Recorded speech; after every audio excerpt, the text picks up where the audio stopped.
Hello Elite Gamers, this is Brandon for Top 10 Gamer bringing you some Titanfall action. Today we're taking a closer look at each and every single one of the main Titan weapons.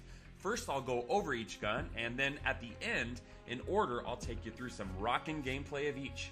With 6 different options out there, you may be wanting to know exactly which gun you should choose and which would be better in certain situations. That is the purpose of this video. Hopefully this guide will help you to know how to set your Titan's loadout so you can find the best one for each map and game mode. The first thing to know is that all of the Titan guns are a bit different in their operations and how they function and shoot. Major differences include max range, magazine count, and of course, their damage. The best way to get the most out of your Titan gun is to coordinate it with your ordnance. This video will cover the weapons and we'll have an ordnance video coming up shortly. To start things off, we have the 40mm cannon, which is, in my humble opinion, the most versatile gun available. The gun follows a model which game developers really like, which is semi-auto, high damaging, long range DMR. That being said, this gun can still pack a punch in close quarters combat, with the main advantage being its low damage drop off. You get a consistent DPS with this gun, and if you get yourself cornered, you can still easily get out in one piece. Next up, we have what I consider to be the most skill-rewarding gun of this game, which is the Plasma Railgun, as it gives you the most damage per shot. What do I mean by skill-rewarding? I mean it's going to take you a little bit of time to learn how to use it, but once you do, it's a pretty dang good gun. It's safe to say that this gun will remind many people of a sniper rifle, and you're right. As you'll see in the footage coming up, this gun deals an absurd amount of damage when charged to the maximum. Sometimes if I get a Titan with its shields down, I can insta-kill him. On the other hand, this gun is a bit lacking when it comes to close quarters combat, and due to the low fire gun rate, you might just find yourself dead within seconds. I recommend running this gun with an Ogre due to its high shield durability, or you can try and be a sneaky Strider, but be aware of the Strider's body shield limitations if you decide to go down that road. Okay, the next gun we're going to look at is the Arc Cannon. This is the most difficult gun to adapt to. Most players can identify to the 40mm or the Chaingun, and even to the Railgun because they've used guns like these ones in the past. However, it'll take some getting used to the Arc Cannon, as it doesn't shoot bullets or a projectile, but rather a tangle of rays. This gun has a limited action range, making the handle of it a little complex.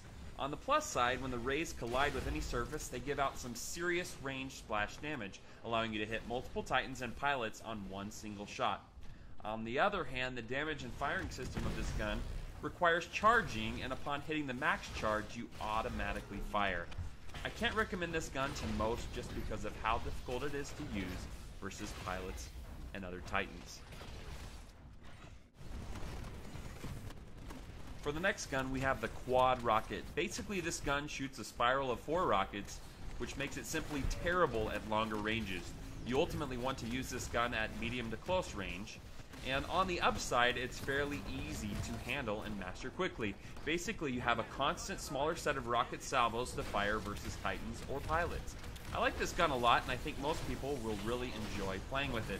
The downside of this gun is the accuracy downrange, and the reload time, which can be a problem if you find too much opposition in close quarters. Now we have what I think is one of the most fun guns to play with in Titanfall. The Triplet Threat can be the deadliest as a multi-role gun, as it shoots 3 grenades in factory issue, and its barrels accommodate 3 volleys of grenades. Ultimately, I see this gun as kind of a troll gun. Honestly, you can deal a good amount of damage with it, but when it comes to 1 versus 1 combat, whether it's against another pilot or Titan, you'll find that it's very sloppy and difficult to aim because of its massive drop. The reload time is quite painful, and the time to kill might just make the veins on your forehead start pumping. They did with mine. That being said, this gun is for close quarters, and it's an okay choice in a multi-unit combat scenario, or even just for farming minions on attrition. Last but certainly not the least is the XO16 Chaingun, a very powerful gun if set up with the right attachments. Whether on long range or close range, this gun is a beast on DPS. And like most machine guns, if you can keep your sights on the target for a good amount of the time, you'll be able to drop the enemy in record time. A tip for using this gun is to combo it with your ordnance as soon as the enemy shields are down. Do this and you'll find that you're dropping NPCs and Titans very quickly. Overall, it has a quick reload, decent fire rate. The only real downside I can think of is the progressive damage that it does, and the fact that you have to keep your Titan out in the open and keep other Titans and pilots in the sights might just be the window that they need to take you down as well. Well, that's it for this Titan gun review, guys. Hopefully you'll find this video useful and get your setups right in the game. Understanding weak points and strengths on each gun might be the difference between winning and losing on the battlefield. Stay tuned for some awesome gameplay from each gun. Be sure to like and subscribe to see more just like it, and you can join our community at facebook.com/top10gamer. This is Brandon signing out. We'll see you next time.